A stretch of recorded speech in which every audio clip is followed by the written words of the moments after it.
जय हिंद साथियों, आज हम चर्चा करने वाले हैं एनटीपीसी रेलवे और ग्रुप डी एग्जाम को लेकर।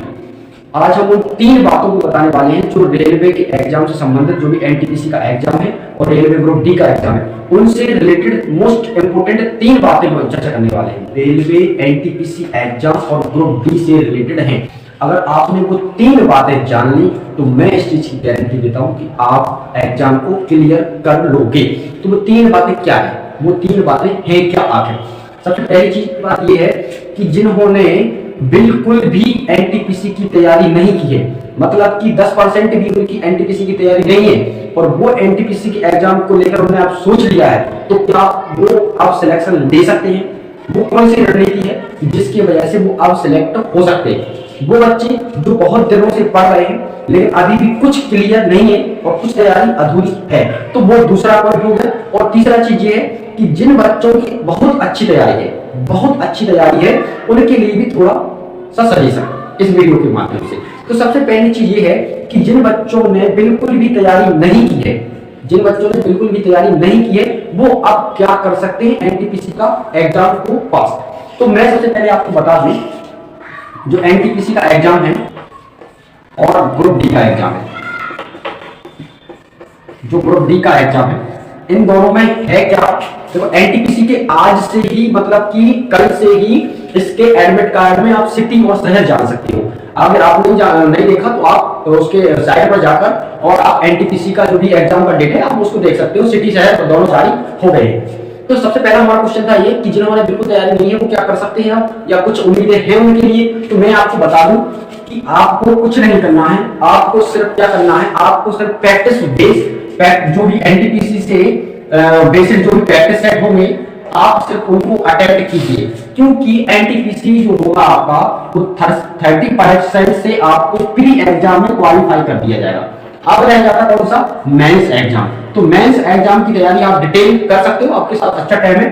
तो आप सबसे पहली चीज टाइम को कवर करना सीखिए, और टाइम को कवर करना और माइनस मार्किंग को एडजस्ट करना, एक दोनों चीजें अगर आपने सीख ली तो एनटीपीसी में 30 यानी 33% मार्क्स आप ले सकते हो। और अगर आपने एनटीपीसी में 33% मार्क्स ले लिए तो आपका मेंस देने के लिए हो जाएगा। और मेंस जब तक होगा तब तक आप अच्छे से मैथ, रीजनिंग और इसके अलावा जीके की तैयारी कर सकते हो। और मैं आपको एक चीज बता दूं, अगर आपको इन चीजों की तैयारी आप मेंस के लिए पर्टिकुलरली अच्छे तरीके से कर सकते हो, कब? मेंस के टाइम तक। तो अभी जिन लोगों की बिल्कुल तैयारी नहीं है उनके लिए तो एक ही सजेशन है, वो क्या है, आप अपना टाइम कवर कर लीजिए और कुछ क्वेश्चन अगर बन रहे हैं, अगर आप पिछले हल्के की तैयारी चल रही है तो आप कुछ क्वेश्चन बनाने की, साइंस वगैरह के बनाने की कोशिश कीजिए। बाकी आप कुछ बेसिक में पढ़ने से कोई फायदा नहीं होगा। अब वो काम आएगा बेसिक का, तो वो आएगा मेंस में आपका काम। दूसरा सवाल ये है कि जिन लोगों की तैयारी बहुत अच्छी चल रही है, तो लगातार एनटीपीसी को तैयार कर रहे हैं, तो मैं उन लोगों के लिए दो ही सजेशन दे सकता हूं, एक तो रिवाइज और आप दूसरा काम क्या कीजिए, रिवाइज के अलावा दूसरा काम क्या कीजिए, प्रैक्टिस। दो ही ऑप्शन है उनके लिए, रिवाइज और प्रैक्टिस। अगर आप रिवाइज और प्रैक्टिस कर लेते हैं और सिर्फ फैक्ट को प्रैक्टिस करिए, फैक्ट को रिवाइज कीजिए, फैक्ट्स को, इसके अलावा कुछ मत पढ़िए, कुछ पढ़ने का टाइम है नहीं है। अगर आप डिटेल पढ़ते हैं तो वो आपको मेंस के लिए बढ़िया तरीके से कंप्लीट हो जाएगा। ठीक है, तो एनटीपीसी के लिए तो यही है। ग्रुप डी के लिए है कि आपका अभी एग्जाम है नहीं, मार्च अप्रैल समथिंग आपका एग्जाम होना है, तो आप कुछ मत कीजिए, इनका बेसिक आप रिवाइज करते रहिए। इन सब्जेक्टों को, जो भी मैथ, रीजनिंग और जो भी रिलेटेड सब्जेक्ट है उनको आप रिवाइज कर सकते हैं। और रिवाइज करने के बाद क्या होगा कि आप लगातार प्रैक्टिस सेट कीजिए। इनका प्रैक्टिस सेट, क्योंकि इनका फिर एक ही एग्जाम होना, इनके अलावा दो एग्जाम नहीं होना, तो इनके लिए आप अभी से प्रैक्टिस सेट को लगाने के लिए लग जाएंगे। अगर अभी तक आपने प्रैक्टिस सेट ग्रुप डी से नहीं लगाया तो आप प्रैक्टिस सेट को लगाइए और बेहतरीन तैयारी कर सकते हैं आप। ठीक है, अब आपको बता देता हूं सब्जेक्ट वाइज प्रैक्टिस कैसे करें। जिन लोगों को अभी एग्जाम नहीं है वो कैसे सब्जेक्ट वाइज प्रैक्टिस कर सकते हैं। अभी तक आपने बिल्कुल भी तैयारी नहीं की तो सब्जेक्ट, अगर आपका पेपर लेट होगा और जो ग्रुप डी का एग्जाम है वो भी मार्च अप्रैल के समथिंग होना है, तो अभी आपके पास 3-4 महीने हैं। अभी भी आप अगर प्रेशर दे सकते हो अपनी पढ़ाई को, तो देखिए और आप कंप्लीट कर सकते हो। और अगर आप कंप्लीट कर लोगे तो यहां से चीजें क्लियर हो जाएंगी, और यहां से चीजें क्लियर हो जाएंगी अगर, तो आप इन चीजों को आने वाले एग्जाम में बहुत अच्छे से कवर कर सकते हो। ठीक है, तो मैं आपको बता दूं सब्जेक्ट वाइज जैसे इसमें सब्जेक्ट कॉमनली है वो ही ग्रुप डी के लिए है और वो ही क्या है, एनटीपीसी के लिए। तो मैथ में आप क्या कीजिए, मैथ में आप एडवांस मैथ का ज्यादा प्रैक्टिस कीजिए। क्योंकि सवाल एडवांस मैथ से ज्यादा बन रहे हैं। तो आप एडवांस मैथ को लीजिए, इसमें ज्यादातर प्रैक्टिस आप प्राप्त करते हैं, तो एडवांस मैथ की कीजिए।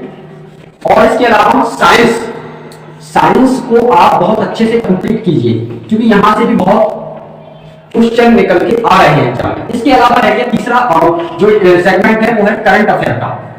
मेरे साथियों, करंट अफेयर्स को मैं आपको बता दूं, जो इंडिया जीके है, इंडिया जीके में से जो इंडिया जीके में आपको कम टाइम देना, आपको अगर टाइम देना है तो सबसे ज्यादा करंट सेगमेंट पे देना, क्योंकि यहां से क्वेश्चन बहुत पूछे जा रहे हैं। और मैं आपको बार बार इस चीज के लिए कह रहे हैं कि इस करंट वाले सेगमेंट को आप देखिए, और करंट से ज्यादा क्वेश्चन निकल रहे हैं, ना कि इंडिया जीके से।